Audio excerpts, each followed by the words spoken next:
अस्सलाम वालेकुम स्टूडेंट्स, आज हम डिस्कस करने जा रहे हैं चैप्टर 7 के एक्सरसाइज के न्यूमेरिकल्स इन डिटेल। ठीक है, और अगर आप इस चैनल पर नए हैं तो प्लीज़ मेरे चैनल को सब्सक्राइब कीजिए, लाइक कीजिए और शेयर कीजिए बाकी तमाम फ्रेंड्स के साथ, दोस्तों के साथ। तो सबसे पहले हम चलते हैं अपने प्रॉब्लम 7.1 की तरफ। 100 gram body hung on a spring elongate the spring by 4 centimetre. सबसे पहले हम इस लाइन को समझ लेते हैं कि हमारे पास क्या है। हमारे पास एक मैस है, ठीक है, कितना है 100 ग्राम। उसको हमने स्प्रिंग के साथ अटैच किया है और उसकी वजह से स्प्रिंग में जो एलोंगेशन हुई है, वो जो बड़ा है, ठीक है, उसमें खिंचाव आया है, वो कितना आया है 4 सेंटीमीटर आया। कितना आया है 4 सेंटीमीटर। आप यहाँ पर देखें कि हमारे पास ये इस तरह से स्प्रिंग है, स्प्रिंग के साथ हमने मैस अटैच किया। कितना अटैच किया 100 ग्राम अटैच किया, और इसको अटैच करने के बाद इसमें कितना चेंज आया 0.04 मीटर। ठीक है। When a certain object is hung on a spring, यहाँ से क्वेश्चन समझने वाला है, ठीक है, बाकी आसान है लेकिन यहाँ से अंडरस्टैंडिंग है कि when a certain, जब कोई सा मैस जिसका आपको नहीं पता, ठीक है, वो हमने फाइंड करना है, ठीक है, is hung on a spring, a set vibrating is period is 0.568 second. मतलब कि हमें उस मैस की वैल्यू नहीं बताई गई। वो मैस जब हम इस स्प्रिंग पर, पहले से भी एक मैस मौजूद है, वो स्प्रिंग मैस भी ऐड कर देंगे तो वो उस टाइम पीरियड से मूव करेगा। वो कितना होगा 0.568 second. What is the mass of object pulling in the spring. अब आप खुद बताएं कि वो उसने कितना मैस उसके ऊपर रखा है जिसकी वजह से इतना टाइम पीरियड आया है। तो ये बात आप अपने माइंड में रखनी है, ठीक है, आपने कि मैस गिवन भी है और मैस फाइंड भी करना है। मैस गिवन कौन सा है कि आपके पास स्प्रिंग है, आप उसके ऊपर मैस रखते जाएं। आपने पहले एक मैस रखा, ठीक है, उसका आपको पता था, वो कहता है मैंने एक और मैस रख दी है, उसके साथ उसका टाइम पीरियड कितना है 0.568 सेकेंड।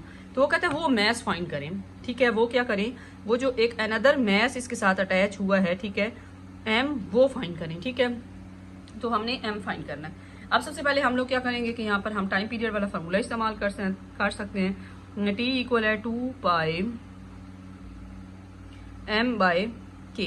अब यहाँ पर देखें कि हम ये फार्मूला इस्तेमाल करके आसानी से इसे फाइंड कर सकते हैं, लेकिन हमारे पास क्या नहीं है, हमारे पास एम के नहीं है। तो सबसे पहले हम के फाइंड कर लेते हैं। इस इक्वेशन को इक्वेशन नंबर 1 का नाम दे दें, ठीक है।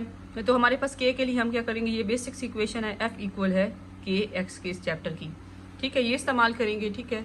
और यहाँ पे देखें कि एफ बाय एक्स कर दें, के को यहीं पर रहने दें। एफ हमारे पास आपको पता है कि क्योंकि एफ नहीं गिवन, मैस गिवन है, तो एम जी के बराबर लिख देंगे, ठीक है। तो यहाँ पर क्या आ जाएगा m g by x equal है के, ठीक है। इसमें वैल्यूज पुट कर दें, आपकी वैल्यूज हमारे पास यहाँ पे देखें 100 ग्राम मैस दिया गया। तो सबसे पहले हम इस मैस को तब्दील कर देंगे किस में, किलोग्राम में। तो आपने याद रखना है कि जिस तरह से इसको किलोग्राम में जाने के लिए हम 1000 से क्या कर देंगे, डिवाइड, और 1000 से ही मल्टीप्लाई कर देंगे, तो ये किस में तब्दील हो जाएगा, ग्राम से। अगर मैं यहाँ पे ग्राम लिखूं तो ये किस में तब्दील हो जाएगा, किलोग्राम में। यहाँ पे के आ जाएगा इसकी वजह से, ठीक है। तो आपने याद रखना है कि हमेशा जब ग्राम से किलोग्राम में जाना है तो आप डायरेक्ट ये लिख सकते हैं कि 1000 पे हमने इसे क्या करना है, डिवाइड कर देना है। तो हमारे पास जो इसका आंसर आएगा वो आएगा 0.1, और इसकी जगह पे क्या आ जाएगा, के और जी, ठीक है। तो यहाँ पे हम ये वाला मैथ पुट करेंगे 0.1, जी की वैल्यू आपको पता है 9.8 है, एक्स की वैल्यू कितनी है 0.04। हमें सेंटीमीटर में दिया गया था, हमने उसमें किस में तब्दील कर दिया, मीटर में तब्दील कर दिया, ठीक है, 100 पर डिवाइड कर दिया। इसके बाद हम इसे डिवाइड वगैरह करेंगे, मल्टीप्लाई करेंगे, तो हमारे पास इसका आंसर आएगा के का, के हमारे पास आएगा 24.5 न्यूटन पर मीटर, ठीक है। ये वैल्यू आप उठा के हम इस इक्वेशन नंबर 1 में पुट करेंगे, ठीक है। इक्वेशन नंबर 1 इम्प्लाइज दैट, मतलब अब हम इक्वेशन नंबर 1 की तरफ चले गए हैं। टी की वैल्यू कितनी है, टी 2 पाई एम बाय के। अगर आप इसको सॉल्व करना चाहते हैं तो हम इसका क्या कर लेते हैं, स्क्वायर ले लेते हैं ताकि ये आसान हो जाए। टी स्क्वायर 4 पाई का स्क्वायर और एम बाय के आ जाएगा। अब इस एम को एम प्राइम का नाम दे दें, किसका नाम दे दें, एम प्राइम, ताकि थोड़ा डिफरेंस हो जाए कि एम है और एम प्राइम फाइंड करना है, ठीक है। तो टी स्क्वायर साथ के आ जाएगा बाय 4 पाई स्क्वायर इक्वल होगा एम प्राइम की, ठीक है। तो यहाँ पे टी स्क्वायर की वैल्यू हमें गिवन है 0.568 का स्क्वायर, के की वैल्यू आई है 24.5, 4 आपको पता है 4, ठीक है, और पाई की वैल्यू 3.14 एम प्राइम। इसका हम स्क्वायर लेंगे, ठीक है, मल्टीप्लाई करेंगे और डिवाइड करेंगे तो हमारे पास इसका आंसर आएगा 0.200 kg, ठीक है, किलोग्राम m प्राइम। तो ये हमारा हो गया पहला न्यूमेरिकल। ठीक है, स्टूडेंट्स के लिए ये बहुत बहुत आसान है, बस इसको सिर्फ समझना है कि हमें मैथ्स दिया गया है लेकिन फिर भी हमसे मैथ्स पूछा गया है। ठीक है, तो वो बहुत ईजी है, इसमें कोई मुश्किल वाली बात नहीं है कि आप परेशान हो जाएं कि हमें मैथ्स गिवन है, हमसे कैसे पूछा गया। तो क्वेश्चन नंबर 2 की तरफ चलते हैं, वो भी बिल्कुल सेम, उसका पहला पार्ट जो ये पहले क्वेश्चन का है, ठीक है, उसमें थोड़ा सा एक पार्ट हमने एक्स्ट्रा सॉल्व करना है। सबसे पहले हमारे पास है load of 15 gram elongate a spring of 2 centimetre. Simple उसी तरह स्टेटमेंट है कि हमारे पास 15 ग्राम का मैस है, उसे हमने स्प्रिंग के साथ अटैच किया तो उसमें जो खिंचाव आया है वो कितना आया, 2 centimetre. If a body of mass is 294 gram is attached to the spring. यहाँ पे उसने हमें कहा था कि सर्टन मैस, यहाँ पे उसने हमें मैस की वैल्यू बता दी है। And set into vibration with an amplitude of 10 centimetre.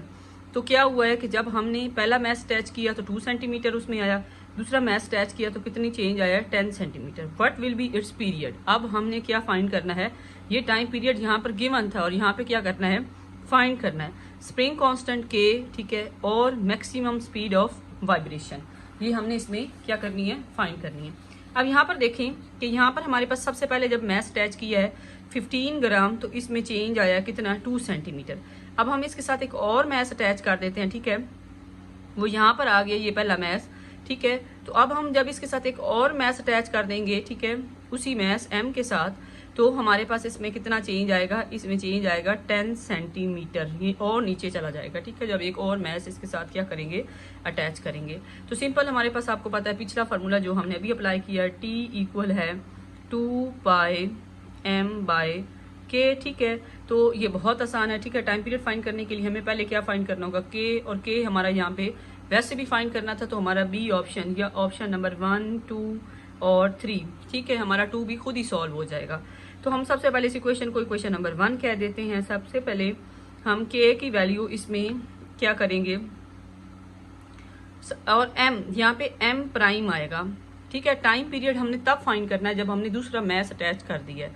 ठीक है, तो k की वैल्यू के लिए हम क्या करेंगे, f इक्वल है k x के।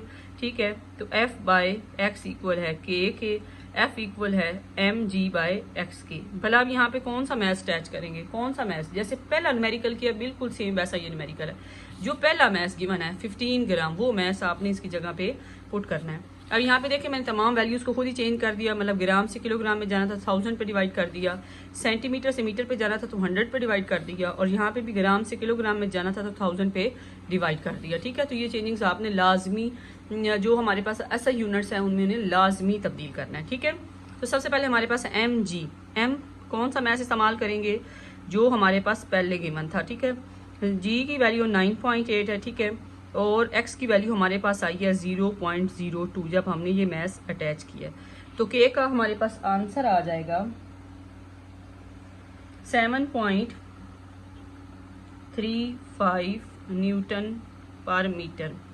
ये हमारे पास k की वैल्यू आ गई और ये हमारा पॉइंट नंबर 2 भी सॉल्व हो गया है। ठीक है, तो यहाँ तक हमारा पॉइंट नंबर 2 भी सॉल्व हो गया। अब हम चलते हैं किसकी तरफ, t की तरफ। t की तरफ देखें कि हमारे पास t इक्वल है 2πm'/k। अब तो हमने डायरेक्ट वैल्यूज पुट कर देनी है, 2 मल्टीप्लाई बाय 3.14, ठीक है, मल्टीप्लाई m प्राइम की वैल्यू है 0.294 बाय k की वैल्यू 7.35। अब आप इनको डिवाइड करें, मल्टीप्लाई करें तो हमारे पास टाइम पीरियड का जो आंसर आएगा वो कितना आएगा, 1.26 सेकेंड। ठीक है, तो ये हमारे पास क्या आ गया, टाइम पीरियड आ गया। थर्ड वन जो चीज़ रहती है वो हमारे पास है v not. Maximum speed find करनी है। क्या फाइंड करना है, मैक्सिमम स्पीड फाइंड करनी है। तो उसके लिए हम क्या करेंगे, मैक्सिमम स्पीड के लिए यहाँ पर देखें कि मैक्सिमम स्पीड के लिए हमने क्या करना है, v नॉट फाइंड करना है। अब v नॉट के लिए आपको पता है कि फार्मूला इसका क्या होगा, x naught k by m। चलो हम कंप्लीट लिख लेते हैं, x नॉट स्क्वायर x का स्क्वायर हमारे पास। ठीक है, अब यहाँ पे देखें कि स्पीड कब मैक्सिमम होती है, स्पीड तब मैक्सिमम होती है जब डिस्प्लेसमेंट क्या होता है, जीरो होता है। स्पीड कब मैक्सिमम होती है, जब डिस्प्लेसमेंट क्या होता है, जीरो होता है, ठीक है। इनिशियल पॉइंट पर स्पीड क्या होती है, मैक्सिमम होती है। तो यहाँ पर देखें ये वी नॉट, ये फार्मूला, इसमें हम k by m x naught square minus zero का स्क्वायर आ जाएगा। बाकी वैल्यूज यहाँ पर देख लेते हैं। ये देखें एक्स नॉट की वैल्यू हमारे पास है 0.010 मीटर, ठीक है, जो टोटल डिस्टेंस है, मैक्सिमम डिस्टेंस है, ठीक है, वो पुट कर देना है। और उसके बाद हमारे पास के बाय एम की वैल्यू भी यहाँ पर आ चुकी है, ठीक है, जो कि के की वैल्यू भी पता है और हमें एम की वैल्यू भी पता है, वो हमने बाकी वैल्यूज इसमें क्या करनी है, पुट कर देनी है। के की वैल्यू हमारे पास कितनी आई है, 7.35 और एम की वैल्यू हमारे पास है जो फाइनल वैल्यू है, ठीक है, वो आपने पुट करनी है 0.94 जब आप सारे मैथ्स अटैच कर चुके हैं, ठीक है, 294। एक्स नॉट कितना है, 0.1 का स्क्वायर, ठीक है। अब आप इनको सॉल्व करेंगे तो हमारे पास इसका आंसर आएगा 0.5 मीटर पर सेकेंड। और बुक में उसने हमसे सेंटीमीटर पर सेकेंड में किया हुआ है, तो हम क्या करेंगे, 100 से मल्टीप्लाई कर देंगे और 100 से क्या कर देंगे, डिवाइड, तो हमारे पास आंसर आ जाएगा 50 सेंटीमीटर पर सेकेंड। तो ये हमारे पास आ गई मैक्सिमम स्पीड, ये हमारे पास क्या आ गई है, मैक्सिमम स्पीड आ गई, ठीक है। तीनों ऑप्शन क्लियर हो गए। टाइम पीरियड और के यहाँ तक पहला न्यूमेरिकल था, इसमें कोई नई बात नहीं थी, ठीक है। और वी नॉट बस इसमें एक्स्ट्रा चीज़ आई है। वी नॉट का फॉर्मूला आपको अच्छे से याद होना चाहिए, कॉन्सेप्ट क्लियर होना चाहिए कि स्पीड कब मैक्सिमम होती है, स्पीड तब मैक्सिमम होती है जब डिस्प्लेसमेंट क्या होता है, जीरो होता है। अब आगे चलते हैं 7.3 पर। 7.3 में बहुत इंपॉर्टेंट बात है जो अंडरस्टैंडिंग वाली है, ठीक है। अगर उसे आप अंडरस्टैंड कर लेंगे तो आपको कभी भी गलती नहीं होगी आपसे। तो सबसे पहले हमारे पास दिया गया है हमें an 8 kg body execute simple harmonic motion with amplitude 30 centimetre, ठीक है। तो यहाँ पर हमें क्या दिया गया है, सबसे पहले हमें दिया गया है मैस 8 kg, ठीक है, और एक्स नॉट एम्पलीट्यूड, एम्पलीट्यूड को आपको पता है नॉट से रिप्रेजेंट करते हैं कि वो मैक्सिमम उसका डिस्प्लेसमेंट होता है 30 सेंटीमीटर। 30 सेंटीमीटर को मीटर में तब्दील कर देंगे 0.3 आ जाएगा, ठीक है। वो यहाँ पर कहता है कि the restoring force is 60 Newton when the displacement is 30 centimetre, ठीक है। तो वो कह रहा है कि फोर्स हमारे पास कितनी है, 60 न्यूटन है जब उसने डिस्प्लेसमेंट तय किया है एक्स कितना, 30 सेंटीमीटर, ठीक है। एक्स नॉट भी वही है और डिस्प्लेसमेंट भी उसका वही है, ठीक है। तो आगे आपको पता चल जाएगा कि हम इसको एक्स और एक्स नॉट क्यों लिख रहे हैं, ठीक है। हमारे पास हमने फाइंड करना है, वो कहता है time period, find time period. अगली बात यहाँ पर बहुत इंपॉर्टेंट है जो गौर से सुनने वाली है, acceleration, speed, kinetic energy, potential energy when the displacement is 12 centimetre. अब बच्चों को क्या समझ आती है, उन्हें ये समझ आती है कि ये सारा जो है ना, ये पीछे से इस वैल्यू के साथ पुट करना है कि 30 सेंटीमीटर हमें बता दिया, तो हम एक्सेलरेशन, स्पीड, काइनेटिक एनर्जी ये सारा फाइंड कर सकते हैं। पोटेंशियल एनर्जी जब हमने निकालनी है तब हमने डिस्प्लेसमेंट 12 सेंटीमीटर लेना है, लेकिन ऐसा नहीं है।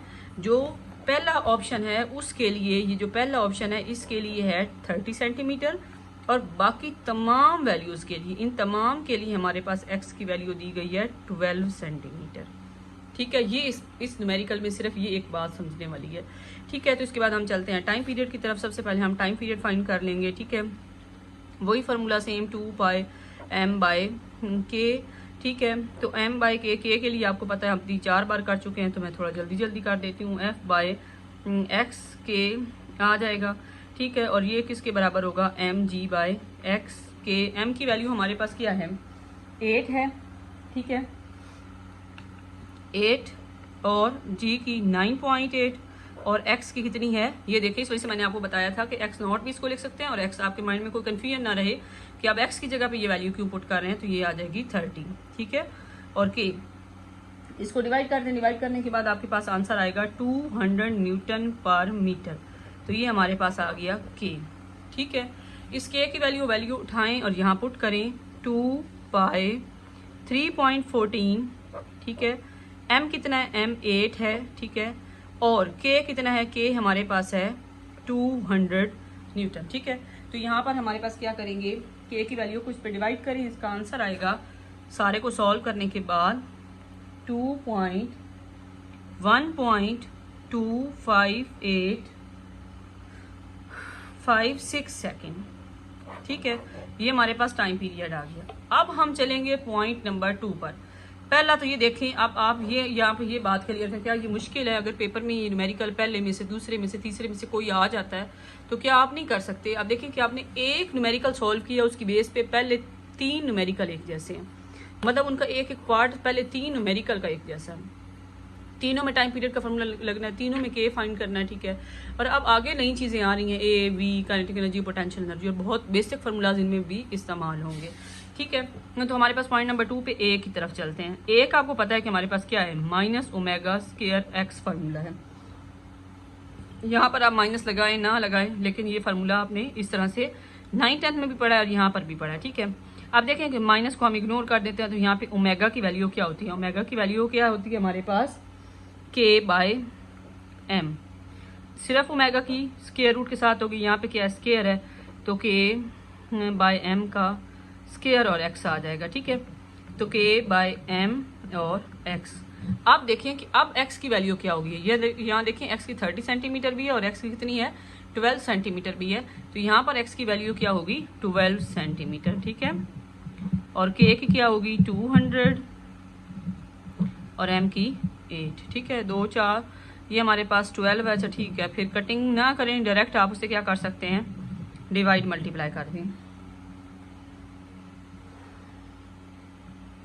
0 पॉइंट, अच्छा ये x इक्वल है 12 सेंटीमीटर है, 12 सेंटीमीटर को फिर 100 पर डिवाइड कर देंगे तो x की वैल्यू भी 0.12 मीटर आ जाएगी, ठीक है। तो इस वजह से यहाँ पे इसकी कटिंग नहीं हो सकती क्योंकि ये वैल्यू पॉइंट्स में है। इसको सिंपल मल्टीप्लाई करें और डिवाइड करें तो हमारे पास जो आंसर आता है वो आता है 3 मीटर पर सेकेंड स्क्वायर। तो ये ए को हमने क्या कर लिया है, सॉल्व कर लिया। ए को हमने क्या कर लिया है, सॉल्व। अब हम क्या करेंगे, अब हम इस्तेमाल करेंगे वी के लिए। देखें कि हमारे पास वी के लिए अब भी हमने वी को सॉल्व किया है, k by m x naught square x का स्क्वायर।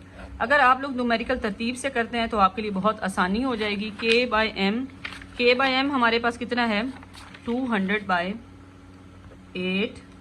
यहाँ में सारी वैल्यूज दी गई हैं। एक्स नॉट एम्पलीट्यूड हमारे पास है 0.3 का स्क्वायर, और एक्स यहाँ पे भी हम कौन सा इस्तेमाल करेंगे, 0.12 का स्क्वायर, ठीक है। तो ये इसमें हमारे पास क्या करना है, वैल्यूज पुट कर देनी है, इनको डिवाइड कर देना है। डिवाइड करने के बाद हमारे पास जो आंसर आएगा, इसका स्क्वायर लें, स्क्वायर लेके दोनों को माइनस करें, डिवाइड करें और आपस में मल्टीप्लाई कर दें तो हमारे पास आंसर आएगा 1.375 मीटर पर सेकेंड। ये हमारे पास आ गई वेलोसिटी। क्या रह गया है, काइनेटिक एनर्जी। काइनेटिक एनर्जी बहुत आसान है, ठीक है। यहाँ पे देखें 3rd पॉइंट पर हम पहुंच चुके हैं। काइनेटिक एनर्जी हमारे पास किसके बराबर होती है, 1/2 mv²। तो बहुत आसान हो जाएगा, 1/2 m की वैल्यू हमारे पास 8 है, v की वैल्यू हमारे पास अभी आई है 375 का स्क्वायर हो जाएगी, ठीक है। तो इसका आंसर आ जाएगा 7.6 जूल, ठीक है, काइनेटिक एनर्जी। इसके बाद हम लोग फाइंड करेंगे, चौथा पॉइंट है हमारे पास पोटेंशियल एनर्जी, जो कि किसके बराबर है, स्प्रिंग की बात है तो के एक्स का स्क्वायर होगी। क्या होगी, के एक्स। अब फिर यहाँ पे आपने सोच समझ के एक्स की वैल्यू पुट करनी है कि इतनी ज़्यादा एक्स की वैल्यू है, एक्स नॉट है, एक्स है और एक और एक्स दिया गया है, तो यहाँ पर एक्स की वैल्यू क्या होगी, तो आपने कौन सी पुट करेंगे भला, यहाँ पर पुट करेंगे 200 यहाँ पे आएगा और एक्स की वैल्यू फिर कौन सी आएगी, 0.12। ये इसको कटिंग कर दें तो 100 आ जाएगा, इसके साथ मल्टीप्लाई करेंगे स्क्वायर लेके तो हमारे पास इसका आंसर आएगा 1.4 जूल। ये आ गई पोटेंशियल एनर्जी। तो हमने तमाम ऑप्शंस को क्लियर कर लिया, ठीक है, तमाम पॉइंट्स को सॉल्व कर लिया है। न्यूमेरिकल ये वाले इस तरह से बहुत ईजीली हो सकते हैं। अब हम चलते हैं 7.4 की तरफ। 7.4 में हमारे पास है, A block of mass 4 kilogram is dropped from a height of 0.80 meter onto a spring of spring constant K। अब इस स्टेटमेंट को समझना ज़रूरी है कि हमारे पास क्या है कि यहाँ पर इस तरह से करना, एक ब्लॉक था, उसका मैस कितना है 4 kg। आपने उसके ऊपर ड्रॉप किया है, उसको ड्रॉप किया है एक स्प्रिंग के ऊपर, एक स्प्रिंग के ऊपर फेंका है, ठीक है, ब्लॉक को। कितनी हाइट से, 0.80 मीटर हाइट से। वो स्प्रिंग क्या हो जाएगा, इसके ऊपर फेंकने की वजह से मैस जब इसके ऊपर आके गिरेगा तो कंप्रेस हो जाएगा। उसमें कितना कंप्रेशन आया, उसने कितना डिस्प्लेसमेंट, किस एम्पलीट्यूड के साथ वो कंप्रेस हुआ है, वो एक्स नॉट हमने क्या करना है, फाइंड करना है, ठीक है। के की वैल्यू है 1960 newton per metre. Find the maximum distance through which the spring will be compressed. ठीक है, स्प्रिंग कितना कंप्रेस होगा वो हमने क्या करना है, फाइंड करना है। तो हमारे पास सबसे पहले क्या होगा, एम ये फाइंड करेंगे। यहाँ पे इलास्टिक पोटेंशियल एनर्जी का फार्मूला लगेगा, यहाँ पे इलास्टिक पोटेंशियल एनर्जी का 1/2kx²। ठीक है, क्या हम इस्तेमाल करेंगे 1/2kx²। ठीक है, क्योंकि हमारे पास उसमें एनर्जी क्या हो जाएगी, स्टोर होनी है, तो फिर पोटेंशियल एनर्जी का फार्मूला इस्तेमाल होगा। तो हमारे पास देखें कि हमने x फाइंड करना है, तो पोटेंशियल एनर्जी को मल्टीप्लाई कर देंगे 2 से और k से डिवाइड कर देंगे, इसको x0 का नाम दे देंगे। पोटेंशियल एनर्जी आपको पता है कि सिंपल फार्मूला में किसके बराबर है, mgh के। तो यहाँ पर हम इसकी वैल्यू पुट कर देंगे 2 × mgh/k x0 का स्क्वायर। ठीक है, अब वैल्यूज पुट कर दें, m की 4, g की 9.8, हाइट की 0.80। ठीक है, k की हमारे पास सारी वैल्यूज गिवन है, बस सिर्फ आपने एक छोटा सा फार्मूला याद रखना है। ठीक है, इसको मल्टीप्लाई कर दें और इसको इस पे डिवाइड कर दें, तो हमारे पास क्या होगा, इसका आंसर आएगा स्क्वायर रूट लेने के बाद 0.8 मीटर, 0.18 मीटर आएगा। इसका आंसर कितना आएगा, x0 0.18 मीटर आ जाएगा। तो यहाँ तक हमारा आज का लेक्चर था, इसको क्लियर करें, इसको अच्छे से अंडरस्टैंड करें।